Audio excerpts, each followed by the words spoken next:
একজন একটু কম নাম্বার পাইছিল, ওরে আমি স্যার কত পাইছিল? 99.99। 99 তো আমাকে সব ছাত্রকে সারা বছর নাম্বার যোগ করলে হয় না। আর হ্যাঁ 99 পাইলো মেরে লাই, তাহলে বুঝ আমাকে কি করবো? এই পরীক্ষা নেওয়ার আগেই স্যারের যে কোনো একটা ব্যবস্থা করতে হইব। আমার কাছে একটা প্ল্যান আছে। এইটা কি?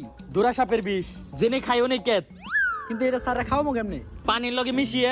না, স্যারের এটা খাওয়া না এত সহজ হইব না। আমার কাছে একটা খবর আছে, স্যারের একটা গার্লফ্রেন্ড ছিল, নাম রোকেয়া। উনি একমাত্র পারে স্যারের এখান থেকে নিয়ে যাইতে। ওনার কথাই স্যার শুনবে, কারণ ভালোবাসা অন্ধ।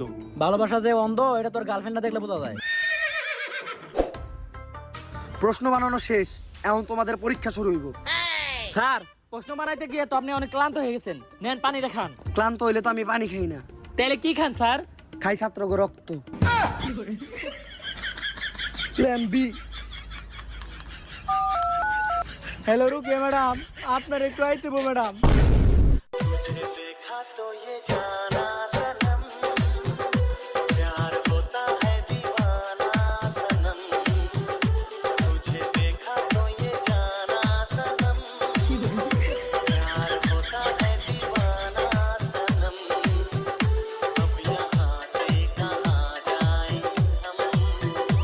জান, ব্রেকআপের পর কি তোমার আর আমারে মনে পড়ে না? পরে তো কখন মনে পড়ে জান? ক্রোমে ঢুকলে। ক্রমে ঢুকলে মনে পড়ে মানে?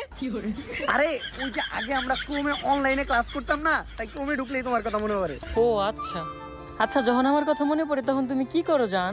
তখন আমি